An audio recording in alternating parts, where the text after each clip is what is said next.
നമ്മൾ പാലക്കാടുള്ള ശ്രീനിവാസൻ കൊലപാതകത്തിൽ നമ്മൾ സമാനം സൂപ്പറായിട്ട് കണ്ടു. സുബൈർ എന്ന് പറയുന്ന ഒരു NDF SDPI കാരൻ മരിക്കുമ്പോ 6 മണിക്കൂറോ 7 മണിക്കൂറോ സമയത്തിനുള്ളിൽ 24 മണിക്കൂർ സമയത്തിനുള്ളിൽ ശ്രീനിവാസൻ എന്നൊരാൾ മരിക്കുകയാണ്. ശ്രീനിവാസൻ ഈ വിഷയവുമായിട്ട് ഏതെങ്കിലും രീതിയിൽ ബന്ധപ്പെട്ട ആളല്ല. പക്ഷെ അടിയന്തരമായ ഒരു സാഹചര്യത്തിൽ കൊല്ലേണ്ട ആളുകളുടെ ഒരു പട്ടിക ഇവർ തയ്യാറാക്കി വെച്ചിട്ടുണ്ടെന്നും ആ പട്ടികയിൽ ഉൾപ്പെട്ടിട്ടുള്ള ഒരാളായിരുന്നു ശ്രീനിവാസൻ എന്നാണ്. അന്ന് കേരള പോലീസ് പറഞ്ഞത് ശ്രീനിവാസൻ കൊലപാതകത്തിലാണ് ആദ്യമായിട്ട് ഹിറ്റ് ലിസ്റ്റ് തയ്യാറാക്കി കൊലപ്പെടുത്തുന്ന സംവിധാനം ഉണ്ടായത്. എന്നാൽ PFI നിരോധനത്തിന്റെ പശ്ചാത്തലത്തിൽ NIAയുടെ റിപ്പോർട്ട് വന്നപ്പോഴാണ് നമ്മൾ മനസ്സിലാക്കുന്നത് രഞ്ജിത്ത് ശ്രീനിവാസൻ കൊലപാതകത്തിൽ 1 വർഷം മുൻപ് നടന്ന രഞ്ജിത്ത് ശ്രീനിവാസൻ കൊലപാതകത്തിലും സമാനമായിട്ടുള്ള രീതിയിൽ ഹിറ്റ് ലിസ്റ്റ് തയ്യാറാക്കിയിട്ടാണ് കൊലപാതകം നടത്തിയിട്ടുള്ളത്. ഇതുമായി ബന്ധപ്പെട്ട് അവരുടെ ഏരിയ റിപ്പോർട്ടർ, ഇവരുടെ ഈ സംഘടനയ്ക്കുള്ളിലെ പദവികളൊക്കെ പ്രത്യേകം ശ്രദ്ധിക്കണം. ഇവർക്ക് ഏരിയ റിപ്പോർട്ടർ എന്ന് പറയുന്ന ഒരാളുണ്ട്. ഏരിയ റിപ്പോർട്ടറുടെ ചുമതല എന്ന് പറയുന്നത് ആ പ്രദേശത്ത് നമുക്ക് കൊല്ലാവുന്ന ആളുകളുടെ പേരുകൾ രേഖപ്പെടുത്തി വെക്കുക മാത്രമാണ്. അടുത്തതായി ഒരു സംഘർഷം നടന്നാൽ കൊല്ലേണ്ട ആളുകളുടെ പേരുകൾ തയ്യാറാക്കി ഇത് മേൽഘടകത്തിലേക്ക് അയക്കുക. മേൽഘടകം ഇത് പരിശോധിച്ച് അയാളെ കൊല്ലാൻ വേണ്ടി ഒരു കില്ലർ സ്ക്വാഡിനെ, ഒരു കൊലപാതക സംഘത്തെ തയ്യാറാക്കിയിരിക്കും. ആ കില്ലർ സ്ക്വാഡ് സ്ലീപ്പർ സെല്ലുകളായിട്ട് ആ മേഖലയിൽ പ്രവർത്തിക്കുന്നുണ്ടാവും. ഒരു രാഷ്ട്രീയ സംഘർഷം ഉണ്ടായി കഴിഞ്ഞാൽ മേലെ നിന്നും നിർദ്ദേശം വരുമ്പോ ഈ കില്ലർ സ്ക്വാഡ് ഉണരുന്നു, അവർ ആസൂത്രണം ചെയ്യുന്നു.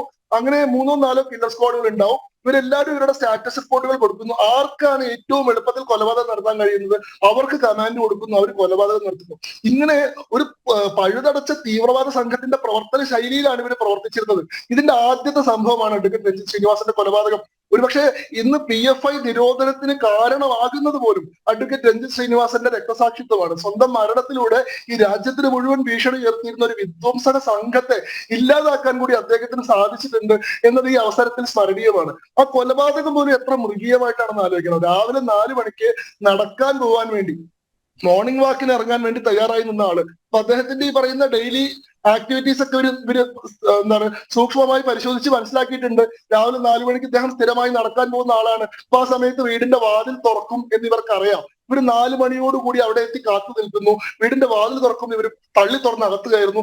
ഇദ്ദേഹത്തിന്റെ അമ്മയുടെയും ഭാര്യയുടെയും മക്കളുടെയും മുന്നിൽ വെച്ചാണ് ഇദ്ദേഹത്തെ കൊല്ലുന്നത്. അതും ഒരു മുൻവൈരാഗ്യവും മുൻപരിചയവും ഇല്ലാത്ത ആളെ എത്ര ക്രൂരമായി ചിത്രവധം ചെയ്യാമോ അത്രയും ചിത്രവധം ചെയ്തുകൊണ്ടാണ് കൊല്ലുന്നത്. അപമാനിച്ചുകൊണ്ടാണ് കൊല്ലുന്നത്. ഒരു മനുഷ്യന് കൊടുക്കേണ്ട ബേസിക് മര്യാദ പോലും കൊടുക്കാതെ കൊല്ലുന്നത്. അദ്ദേഹത്തിന്റെ അമ്മയുടെയും മക്കളുടെയും മുന്നിൽ വെച്ച് അദ്ദേഹത്തിന്റെ ഉടുമുണ്ടഴിച്ച് അദ്ദേഹത്തെ നഗ്നനാക്കുന്നുണ്ട്. ഇരുമ്പിന്റെ ചുറ്റികയും കൂടവും ഒക്കെ ഉപയോഗിച്ച് അദ്ദേഹത്തിന്റെ മുഖം അടിച്ച് ചതയ്ക്കുന്നുണ്ട്. അതായത് ഐഡന്റിഫയബിൾ ആയിട്ടുള്ള ഒരു ഫേസ് പോലും അദ്ദേഹത്തിന് ഉണ്ടായിരുന്നില്ല. അത്രയും ക്രൂരമായി അടിച്ച് ശരീരാവയവങ്ങൾ മുഴുവൻ തകർക്കുകയാണ് ചെയ്യുന്നത്. ശരീരത്തിൽ 20-ലേറെ വെട്ടുകൾ ഉണ്ടായിരുന്നു. ഒരാളെ കൊല്ലാൻ 20 വെട്ടൊന്നും ആവശ്യമില്ല. പക്ഷെ എന്താ കൊത്തി നുറുക്കുക എന്നുള്ള നിലയിൽ ആ ശരീരത്തെ പരമാവധി എന്താ പറയാ അപമാനിക്കുക എന്നുള്ള രീതിയിൽ, അന്ത്യകർമ്മങ്ങൾ പോലും നടത്താൻ അനുവദിക്കാതിരിക്കുക എന്നുള്ള രീതിയിൽ കൊത്തി നുറുക്കിയ മട്ടിലാണ് അദ്ദേഹത്തെ കൊലപ്പെടുത്തുന്നത്. ഇദ്ദേഹത്തിന്റെ അമ്മ അങ്ങോട്ട് ഓടി വരുമ്പോ അമ്മയുടെ കഴുത്തില് വാള് വെച്ചിട്ടാണ് ഇവര് ഭീഷണിപ്പെടുത്തുന്നത്. സ്വന്തം മകനെ കൊല്ലുന്നത് കണ്ടു നിൽക്കാൻ ഒരു അമ്മയെ ഇവര് കഴുത്തിൽ വാള് വെച്ച് നിർബന്ധിക്കുകയാണ്. ഇദ്ദേഹത്തിന്റെ ഭാര്യയും മക്കളെയും ഇവര് വാള് വീശി ഓടിക്കുകയാണ്. അങ്ങനെ ക്രൂരമായി നടത്തിയിട്ടുള്ള ഒരു കൊലപാതകം. എന്താണ് ഇതിന്റെ കാരണം? അദ്ദേഹത്തിന് ഏതെങ്കിലും നിലയിൽ ഈ പറയുന്ന രാഷ്ട്രീയ സംഘർഷങ്ങളുമായി ബന്ധമുണ്ടായിരുന്നെങ്കിൽ നമുക്ക് മനസ്സിലാക്കായിരുന്നു. ഇത് ഉണ്ടായിരുന്നില്ല. അദ്ദേഹത്തിന്റെ രാഷ്ട്രീയം, അദ്ദേഹത്തിന്റെ വിശ്വാസം, അദ്ദേഹത്തിന്റെ മതം തന്നെയായിരുന്നു അദ്ദേഹത്തിന്റെ മരണ വാറണ്ട് എന്നുള്ളതാണ്. അപ്പൊ അത്രയും ക്രൂരമായിട്ടുള്ള ഒരു കൊലപാതകം നമ്മളെയൊക്കെ സംബന്ധിച്ച് വലിയ ഭയം ഉയർത്തുന്ന ഒരു സംഭവമായിരുന്നു. പൊതുവിൽ ആൾക്കാർ വിചാരിക്കാറുണ്ട് നമ്മൾ അക്രമ രാഷ്ട്രീയത്തിൽ പ്രവർത്തിച്ചാലല്ലേ നമ്മൾ പേടിക്കണ്ടു, നമ്മൾ അങ്ങനത്തെ രാഷ്ട്രീയമൊന്നും ഇല്ലാത്ത ആൾക്കാർ ഭയക്കേണ്ട ആവശ്യമില്ലല്ലോ എന്ന്. എല്ലാവരും ഭയക്കണം. ഇവിടെ ഒരു കൊലപാതക സംഘം നിൽക്കുന്നുണ്ട്. നിങ്ങളുടെ എല്ലാം പേരുകൾ എഴുതി തയ്യാറാക്കിയിട്ടുള്ള ഒരു പട്ടികയുമായിട്ട് ലിസ്റ്റുമായിട്ട് അവർ നിൽക്കുന്നുണ്ട്. നിങ്ങളെ ചൂണ്ടിക്കാണിച്ചു കൊടുക്കാൻ, നിങ്ങളെ നിർദ്ദേശിച്ചു കൊടുക്കാൻ നിങ്ങളുടെ ചുറ്റുഭാഗത്ത് ജീവിക്കുന്ന നിങ്ങൾ ഒരിക്കലും മനസ്സിലാക്കാത്ത ഒരു റിപ്പോർട്ടർ ഇവർക്കുണ്ട്. നിങ്ങളെ കൊല്ലാനുള്ള ഒരു അവസരത്തിന് വേണ്ടിയിട്ട് ഒരു കമാൻഡ് മാത്രം കാത്തിരിക്കുന്ന ഒരു കില്ലർ സ്ക്വാഡ് ഇവർക്കുണ്ട്.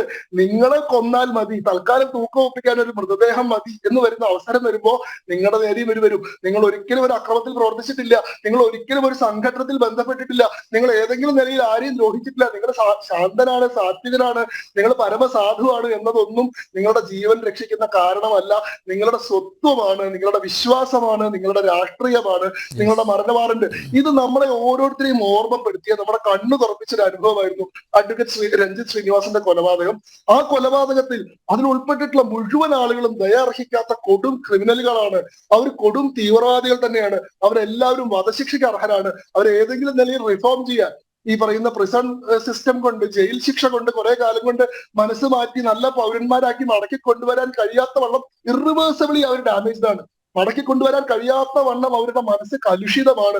അതുകൊണ്ട് സമൂഹത്തിന്റെ സുരക്ഷയ്ക്ക് വേണ്ടി ഇത്തരത്തിലുള്ള എലിമെന്റുകളെ എലിമിനേറ്റ് ചെയ്യാൻ മാത്രമേ സാധിക്കുള്ളൂ എന്നുള്ള ശരിയായിട്ടുള്ള ഫൈൻഡിങ്ങിലേക്ക് കോടതി എത്തി എന്നുള്ളത് നമ്മളെ സംബന്ധിച്ചിടത്തോളം ഏറ്റവും ആശ്വാസകരവും എന്താ പറയാ പ്രതീക്ഷ തരുന്നതുമായിട്ടുള്ള ഒരു സംഭവമാണ്. മാത്രമല്ല ഈ പറയുന്ന സമാനമായിട്ടുള്ള കുറ്റകൃത്യങ്ങൾ നടത്താൻ ഇവരുടെ സംഘടന ഇപ്പോൾ നിലനിൽക്കുന്നില്ല എന്നുള്ളത് വലിയ സന്തോഷവും പ്രതീക്ഷയും തരുന്ന ഒരു കാര്യമാണ്. കാരണം ഇങ്ങനെയുള്ള ആളുകളുടെ രക്തസാക്ഷിത്വം കൊണ്ട് അഡ്വക്കേറ്റ് രഞ്ജിത്ത് ശ്രീനിവാസന്റെയും പിന്നീട് നടന്ന സിഞ്ചിത്തിന്റെയും ശ്രീനിവാസന്റെയും ഒക്കെ മരണം കൊണ്ട് ഈ ഒരു വലിയ ഭീഷണ യാഥാർത്ഥ്യത്തെ സമൂഹത്തിന് തിരിച്ചറിയാൻ സാധിക്കുകയും അത് അവരുടെ നിരോധനത്തിൽ തന്നെ കലാശിക്കുകയും ഇവരുടെ എല്ലാ പ്രധാനപ്പെട്ട നേതാക്കന്മാരും ഇന്ന് രാജ്യത്തെ വിവിധ ജയിലുകളിലായിട്ട് ഗോതമ്പുണ്ടയൊക്കെ കഴിച്ച് കഴിയുന്ന സാഹചര്യം ഉണ്ടാവുകയും ഇവരുടെ പല ഇത്തരത്തിലുള്ള റിപ്പോർട്ടർമാരും ഇവരുടെ ഇത്തരത്തിലുള്ള പല കില്ലർ സ്ക്വാഡുകളും എല്ലാം അതെല്ലാം ഡിഫ്യൂസ് ചെയ്യപ്പെടുകയും ചെയ്തിരിക്കുന്നു എന്നതും നമുക്ക് പ്രതീക്ഷ തരുന്ന ഒരു കാര്യമാണ്.